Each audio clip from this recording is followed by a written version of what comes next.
Dos mesmos criadores de Minha Sogra Queria Ir Pra Lua de Mel, vem aí, Minha Sogra Queria Participar do Dia dos Namorados. Gente, o que tá acontecendo com essas sogras? Ei, fica aí que tem história nova. Bom, vamos lá, né? Era o meu primeiro dia dos namorados com esse meu namorado. Nós estávamos juntos há 4 meses e íamos comemorar o primeiro dia dos namorados. Desde quando ele me apresentou pra mãe dele, eu já tinha notado que ela não gostava muito de mim, nem ela e nem a irmã dele. Tipo, na minha frente elas me tratavam bem, educadas e tudo, mas por trás eu sabia que elas metiam o pau em mim, sabe? Falavam muito mal de mim mesmo. Eu nunca vou entender esse negócio de mãe ter ciúmes do filho, sabe? Eu nunca vou entender, tipo, por que eu não posso dar uma chance pra minha nora, ver se ela vai fazer ele feliz, tudo. Nunca vou entender a mãe não querer que o filho namore com ninguém. Enfim, mesmo assim, o meu namorado apenas falava que era pra eu ignorar e tal, que ela não ia se meter no nosso relacionamento. E eu falava pra ele que, beleza, que eu ia ignorar, já que ele tava dizendo que ele não ia deixar ela se enfiar no nosso relacionamento. Eu acreditei nele e eu simplesmente ignorava. Toda vez, gente, que ele comprava alguma coisa pra mim, ela ficava reclamando porque que ele não comprava pra ela também. Qualquer coisinha, gente, qualquer besteira, mas o auge pra mim foi em um dia em que nós fomos no cinema. Esse dia nós íamos voltar pra dormir na casa dele. Lá no shopping onde ficava o cinema, tem aquela loja vermelhinha, né, que é cheia de promoções e tal. Tava rolando uma super promoção de chocolate, sabe? De leve tantos por tal valor, enfim. E ele sabia que eu era muito fã de chocolate, então ele comprou muito chocolate pra mim. No caminho pra casa, ele até perguntou se eu poderia dar alguns pra mãe dele, porque ela também gostava muito de chocolate e tal. Quando nós chegamos em casa, antes de eu dar o chocolate pra ela já começou a reclamar que ele não tinha levado nada pra ela, porque ele sabia que ela gostava, que não sei o que. Começou a reclamar por causa do chocolate. E aí eu fui e entreguei pra ela uma barra e falei que não precisava ela brigar e tal, porque ele já tinha dito que era pra eu dar pra ela alguns. Aí foi que ela acalmou, mas tipo, foi o auge pra mim ela brigar por chocolate, sabe? Mas enfim. Chegou o nosso então primeiro dia dos namorados. Por incrível que pareça, o dia dos namorados é no dia 12 de junho e o meu aniversário é no dia 13 de junho. Então a gente decidiu que nós iríamos fazer uma comemoração só. E tem um restaurante na minha cidade específico que eu sempre tive muita vontade de ir, de conhecer e tal. Tem uma culinária maravilhosa. Mas eu nunca tinha ido por questões financeiras. Era um restaurante um pouco mais caro e tal. E eu nunca tinha me dado esse luxo de ir até lá.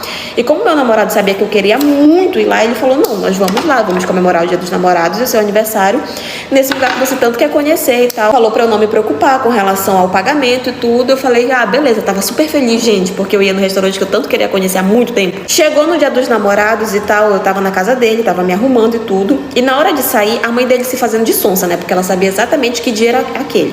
Virou pra gente e falou assim, onde é que vocês vão? Aí o meu namorado falou assim, não, a gente tá indo no restaurante tal, hoje é dia dos namorados, amanhã é aniversário dela e a gente vai comemorar. Aí a mãe dele virou pra ele e falou assim, não, me espera que eu vou me arrumar porque eu também vou. Sendo que ele já tinha falado que era pra gente comemorar o dia dos namorados. E ela virou pra ele e falou que era pra gente esperar, que ela ia se arrumar porque ela ia junto. Ela nem sequer perguntou se ela podia ir, ela simplesmente disse que ia. Parte 2. Gente, quando ela falou isso, o meu namorado, eu olhei pra cara do meu namorado, ele olhou pra minha cara e a gente ficou, tipo, totalmente pasmos com aquela situação. Aí ele olhou pra ela e falou, não, mãe, a senhora não vai. Aí ela falou, mas por que eu não posso ir e tal? Aí ele falou, mãe, por motivos óbvios, é dia dos namorados, é uma data nossa, é comemoração e tudo. Aí ela virou e falou assim, mas que frescura, não sei o que, eu só vou jantar com vocês, depois vocês me deixam em casa e vão pra onde vocês quiserem e tal. E eu não falando nada, né, eu simplesmente fiquei calada, porque aquilo era uma coisa que ele tinha que resolver. Se ele não resolvesse, aí eu ia ficar pé da vida. E aí ele virou pra ela e falou, não, mãe, a senhora não vai. Aí pronto, gente, ela começou a dar um show, começou a falar que ele não amava ela, que ele que estava desprezando ela, que ele era um ingrato, que ele era isso, que ele era aquilo. Ela começou a ofender ele de todas as formas possíveis. E eu acho que ele já estava tão acostumado a ter esse tipo de relação com ela que ele simplesmente só fez ignorar, não falou absolutamente nada. Ele virou pra ela e falou assim, nós já estamos indo e a senhora não vai. Por favor, deixa de ser sem noção. Ele falou assim mesmo pra ela. E aí ela veio pra querer brigar comigo, né? Falando que a culpa era minha, porque o filho dela nunca tinha tratado ela dessa forma, porque eu era uma egoísta, porque eu queria afastar ela do filho dela e tal. E começou a brigar comigo. E ele virou pra mim e falou, ignora, só ignora. E eu, tipo, fiquei calada, não falei absolutamente nada. E a gente saiu da casa. É claro que aquilo acabou pesando um pouco o clima, sabe? Tipo, eu não fiquei com raiva dele, nem nada do tipo. Até porque ele soube se defender. Mas acabou pesando um pouco o clima, sabe? Acabou ficando aquele negócio meio chato e tal. Mas quando nós chegamos no restaurante, a gente conversou sobre aquilo. Eu perguntei se ele tava bem e tal. E ele falou que tava tudo bem, que ele já tava acostumado com essas manias dela. Que eu não era a primeira namorada que ela ficava dando esse tipo de de show que ela ficava fazendo, esse tipo de situação, e que tava tudo bem, que não era pra eu me preocupar porque ia passar, mas que ele ia ter uma conversa muito séria com ela sobre limites. E, gente, graças a Deus eu nunca precisei me posicionar, eu nunca precisei reclamar nem nada, porque todo o tempo ele sempre soube colocar ela no lugar, sabe? Isso é uma coisa que de fato me deixou muito aliviada e me tirou com certeza muita preocupação da cabeça. Quando ele voltou pra casa, gente, foi outro pé de porrada, porque ela queria brigar, porque queria brigar com ele de todo jeito. Eu acabei voltando pra minha casa, né? Porque como eu imaginei que o clima lá na casa ia acabar pesando, eu preferi voltar pra minha casa e deixar ele se resolver com ela. E ele me falou que foi um inferno, assim, que quando ele chegou ela queria, porque queria brigar, queria reclamar, queria fazer isso, queria fazer aquilo, e eles acabaram discutindo muito feio, e quando foi no outro dia, ele simplesmente decidiu que ele ia embora da casa, que ele ia se mudar, porque ele não ia mais permitir que ela ficasse se metendo tanto no relacionamento dele dessa forma. E foi o que ele fez. No outro dia, ele começou a caçar um apartamento pra ele, eu ajudei, né, e ele se mudou da casa dela. Mas, gente, isso fez ela me odiar ainda mais, porque ela ficou falando que eu tinha incentivado ele a sair de casa, que eu queria afastar dela, enfim, tudo ela quis colocar a culpa em mim, mas eu, como sempre, apenas ignorando, até porque eu não precisava dela pra absolutamente nada, né? Eu sabia a verdade, ele sabia a verdade, então pra mim era só o que importava. Hoje em dia ele vai na casa, ele visita ela e tal, mas eu não vou. Eu realmente preferi me afastar 100%, porque eu sei que não ia dar certo, mas ela ainda fica jogando indiretinha, sabe, pra ele, falando que eu fiz isso, que eu fiz aquilo e tal, mas ele ignora, eu ignoro e a gente vive dessa forma. Agora me digam aí, o que vocês fariam em uma situação como essa? Enfim, essa é a minha história. Trago fofocas quente. Vou fazer isso enquanto eu maquio aqui com vocês. Meu ensino médio. Ai, Débora, como é que a fofoca pode ser quente se passou no seu ensino médio? Espere. Assim que eu entrei no ensino médio, eu troquei de escola. Não façam isso. Eu não consegui me enturmar com ninguém. Pra não ficar 100% sozinha, eu entrei num grupinho lá de nerds. Sem ser nerd. Foi a pior coisa que eu fiz da minha vida. Porque quando você tá num grupinho de nerds, sem ser nerd, elas lhe tratam muito mal. Deus é burra. Esse grupinho tinham 4 meninas. E eu, 3 delas, eu até me dava bem. Só que tinha uma menina que ela me olhava com tanto nojo, que quando eu chegava perto dela, eu mesmo tinha nojo de mim. E essa menina, ela não era só nerd. Ela também era famosinha. Ela era muito famosinha. As curtidas dela do tipo assim, 2, 3 mil. E a minha dava 70. Um dia que ela postou uma foto e eu postei uma foto também no mesmo dia. E a minha foto, coitada, deu tipo 30 e poucas curtidas e a dela deu 2 mil, 3 mil, muitas curtidas, como sempre. Ela quase nunca falava comigo. Só que nesse dia que a gente postou a foto, ela veio me perguntar: quantas curtidas você recebeu? Eu falei: 30. E ela riu e fez assim: quem é 30 nunca vai ser 2 mil. A menina, ela criou o The Boss. E é aí que a gente entra aqui, ó. Voltando na fofoca com prints. E pra vocês ali, ela falar: quem é 30 nunca vai ser 2 mil. Foi assim, uma das coisas que ela me falava, porque ela me botava muito pra baixo. Ela dizia que eu era feia. Quando eu segui uma pessoa da época, acabou que solicitou ela pra mim. E aí eu cliquei no perfil dela. Falei: vou mostrar a ela que quem um dia foi 30, hoje é muito mais do que 2 mil. E segui ela, a abençoada. O que ela fez? Me seguiu de volta. Eu vi que ela me seguiu de volta, minha gente. O trauma, né, que fica no coração do cristão. Deixa eu mostrar. Meu coração já acelerou, né, mas eu não mandei mensagem pra ela, não falei nada. Quando é de noite, ela me manda essa mensagem aqui, que eu vou ler pra vocês. Hey, Débora, tudo bom? Valeu por me seguir. Achei que nem lembrava de mim. Tá famosinha, hein? KKKKK. Queria pedir uma ajuda tua. Pera aí que eu vou sair daqui. Estou começando uma loja de roupa, mas como tu sabe, tá difícil pra todo mundo. Se tu puder divulgar pra mim, vou te mandar a arte. Vou ficar muito feliz. Pelos velhos tempos, quando éramos amigas. Amiga? Que amizade é essa que eu não me lembro? Tu pode fazer isso por mim? A minha resposta: não. Foi assim, pronto, ela não me respondeu mais nada e a gente parou de se seguir. Foi só pro mundo girar mesmo. Oi, gente, meu nome é Paula, tenho 24 anos e eu já namorei 9 vezes. Hoje é a história do meu 4º relacionamento. Tô me arrumando pra ir trabalhar e resolvi vir conversar com vocês. Quem tá acompanhando desde o início vai lembrar daquela história que eu contei do meu 2º relacionamento, onde eu beijei um cara na frente do meu ex, no meu aniversário, quem lembra? O cara que eu beijei é o 4º namorado. Minha mãe falou pra gente dar o nome dele de Aristides, mas porque ela falou que ele é cafona, então tá perfeito. Ari era da minha escola. Ele era mais velho, como sempre, né? Ele era, assim, o gato do 3º ano. Só foi realmente ter um relacionamento que ele já tinha saído da escola. Essa coisa de você pegar um cara assim, muito bonito e que se importa muito com imagem, era um problema. No início são tudo flores, né? Nossa, esse cara gato, todo sarado, ele me quer, né? Porque ele era simplesmente insuportável, louco com a academia. Nem brincando, era do nível assim, ia dormir aqui em casa, ele tinha que trazer 12 ovos! 12 ovos! Porque ele tinha que comer os ovos no dia seguinte. Além do whey protein, da queratina, eu nem consigo nem lembrar de tudo. Como se aqui em casa não tivesse ovo, né? Mas tudo bem. No início, eu até achava legal, porque eu pensava, um cara que gosta de se cuidar e tal. Mas depois virou uma coisa insuportável. Era do nível dele não viajar comigo, porque não ia ter a dieta dele, ou a gente não ia pra algum lugar, um restaurante, porque não tinha comida certinha que ele tinha que comer. Bizarro. Mas até aí tudo bem. O problema real dele não era esse. O problema real dele é que, além dele ser obcecado pela academia, ele era obcecado por mim. De um jeito bem doentio. Mais ou menos começou que eu comecei a perceber. Ele me obrigou a colocar na minha bio do meu Instagram o nome dele com um cadeado. Gente, eu fiz essa cafonice. Isso eu deixei durante, sei lá, 2 semanas e eu tirei. Quando ele viu que eu tirei, ele surtou. Foi minha primeira experiência com relacionamento tóxico. Eu não conseguia ver exatamente o que era até...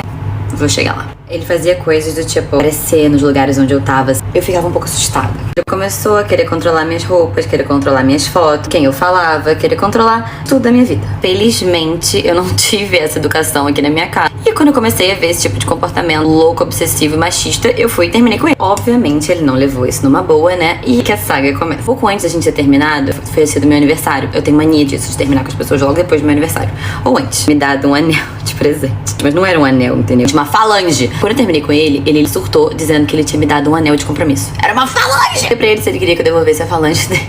E eu fui viver minha vida. Comecei a sair, fui pra festa, comecei a postar de novo minhas fotos. E começou a simplesmente comentar loucamente as minhas fotos. Me xingando, falando, comentava assim, vai, empina mais mesmo. Tipo, coisas bizarras. O relacionamento, ele já era meio agressivo, surtado. Às vezes ele tinha uns ataques, assim, de ciúmes, mas nunca tão sério. Tinha sido quando a gente terminou. A verdade é que ele era extremamente inseguro e isso piorava muito. E, obviamente, como eu já não tava feliz com essa história dele ser obcecado pela academia e também ser loucamente ciumento, fui e terminei com ele, né? Ok, como eu falei pra vocês que ele aparecia nos lugares que eu tava, 15 dias depois de a gente ter terminado, eu tava numa festa e ele apareceu lá. Porque na semana anterior eu já tinha saído com as minhas amigas e tinha ficado com um menino. E eu encontrei esse menino nessa festa. Não fazia ideia que o Aristides ia estar lá, gente. Só foi porque um amigo dele avisou que eu tava lá e ele foi atrás de mim. Obviamente não deu outro, veio falar comigo surtando, né? Porque eu tava com o menino quando ele chegou. Aí as coisas deixaram de ser engraçadas pra ser realmente perigoso. Até o momento ele nunca tinha sido realmente muito agressivo comigo. Dava uns ataques, mas ele não dizia nada que me deixasse realmente com medo. E aí ele veio falar comigo, uma satisfação, e ele veio perguntar, tá com esse cara, pegando ele aqui e tal na minha cara. Eu sou um pouco sem noção. E eu virei pra ele e falei assim, não é isso, é porque eu já tava ficando com ele semana passada, fiquei com ele de novo. E, gente, ele segurou nos braços, jogou na parede atrás e socou a parede, tipo, pá, do lado da minha cara, assim. Eu fiquei completamente apavorada. Nesse momento, minhas amigas apareceram, ele tava me prendendo, ele não deixava eu sair, elas começaram a estapear ele até ele me soltar. Que eu realmente percebi que tinha vivido, estava meio que vivendo um relacionamento completamente tóxico. Poderia me bater a qualquer momento. O que aconteceu foi que logo depois, meus pais foram me buscar. Ele ficou durante uma semana me ligando loucamente todos os dias, até eu bloquear ele e começar a ligar pra minha mãe. Meu pai resolveu interferir e falou pra ele que se ele não parasse de ir atrás de mim e não parasse de ligar pra gente, meu pai ia pra polícia pedir uma ordem de restrição contra ele. Fiquei mais ou menos 1 mês e meio sem sair de casa, apavorada, com medo dele aparecer em qualquer lugar. Foi a primeira vez que eu realmente senti medo de um cara. Mas como o tempo resolve tudo e o mundo dá voltas, 1 ano depois a gente encontra ele completamente acabado. Assim, não tinha mais músculo nenhum, a gente tava, tipo, o homem tava destruído. E eu tava linda e falei, solteira, tá? Eu emendei um namoro dessa vez. Essa foi a história do meu quarto término. Eu tô a ponto de desmascarar minha chefe. Eu trabalho em uma agência de modelos e a minha chefe, no caso, é a dona da agência. Quando eu entrei nessa agência, eu entrei como ajudante da assistente até então da minha chefe. Tinha outra menina que trabalhava diretamente com a minha chefe. Depois de um tempo que eu tava trabalhando lá, essa menina saiu, porque ela ia abrir a própria agência de modelo dela. Ela tinha um marido que tinha muita grana, sabe? Investia muito nela. Então ela saiu pra realizar esse sonho dela. Até então, ok, minha chefe me subiu de cargo. Eu passei de ajudante pra assistente diretamente da minha chefe. Fiquei no lugar dessa menina. Enfim, elas sempre se falavam, a minha chefe, e até então, essa menina que saiu, uma ia na casa da outra, porque era uma amizade além do trabalho, sabe? Só que de um tempo pra cá, eu comecei a ver umas atitudes da minha chefe que eu fiquei um pouco desconfiada. Por quê? Porque quando essa mina abriu a agência dela, passou um tempinho, ela começou a criar muito nome, ela começou a ter muito nome com as marcas, sabe? Tipo, marca grande. Ela começou a pegar vários trabalhos. E minha chefe até então, quando sabia que ela tinha dado um valor pra tal marca, a minha chefe entrava em contato com essa marca e dava um orçamento menor pra roubar o trabalho, sabe? O que eu já acho sacanagem, porque não foi a marca que entrou em contato com a minha chefe. Ela entrou em contato pra roubar o trabalho da outra, que até então ela dizia que era amiga dela. Eu senti que a mina começou a perceber e desconfiar essas coisas, a mina que eu digo, a nova dona lá da agência. Ela começou a perceber e ela deu uma afastada, sabe? E aí minha chefe falava dela o tempo inteiro. Tipo assim, ela tava obcecada. Falava dela o tempo inteiro lá na agência, tal. Falava que a menina tava se achando, que a minha chefe que ajudou ela, que ensinou tudo ela, enfim. Ao invés dela focar no trampo dela, ela tava focando no sucesso da outra. Ela tava obcecada pela menina. O ponto-chave que me fez querer desmascarar a minha chefe é que do nada ela comprou uma passagem pra Nova York. Do nada, ela não avisou ninguém. E ninguém entendeu nada. Falou que queria ir porque ela precisava espairecer a cabeça. Muito chique, né, em Nova York. Eu achei estranho, mano. Eu falei, vou entrar lá no perfil daquela mina pra ver se ela tá em Nova York, ou o marido, ou alguém da família. Entrei no perfil, a menina tava desejando boa viagem pro marido. Que o marido é pra onde? Nova York. Eu pensei, mano, aí tem coisa. Ela tá indo pra Nova York pra roubar o boy da mina. Tipo, não tem por que ela ir pra Nova York. Mas até então a acusação só tava na minha mente. Eu precisava de alguma coisa pra eu ter certeza. Aí eu falei, mano, vou entrar no notebook da minha chefe. No notebook não, no computador, porque o notebook ela levou. Vou entrar no computador, se o WhatsApp dela estiver aberto. Entrei no computador, adivinha, o WhatsApp tava aberto. Comecei a ver as conversas e ela tava conversando com uma menina que trampava também lá na agência. E na mensagem com a menina da agência, ela mandou bem assim: ela rouba os meus trabalhos e eu roubo o marido. Tipo assim, quando eu vi essa mensagem, eu ainda não quis associar. Aí rolando mais a conversa, dito e feito, amor. Ela mandou, a menina da agência, mandou o print do Instagram dessa moça desejando boa viagem pro marido. Ou seja, ela quer roubar o marido da mulher porque a mulher tá bombando. Claro que ela só vai roubar o marido da mulher se ele também quiser, né? Porque também ela não vai obrigar ninguém a nada. Mas eu acho muita sacanagem, porque quando elas se encontram, a minha chefe se faz de amiga dela, fala que tá com saudade de tudo. Eu queria muito pegar essas conversas e mandar pra mulher do cara, mas ao mesmo tempo eu penso que eu não tenho nada a ver com isso. Aí, óbvio, eu preciso da sua ajuda. O que você faria?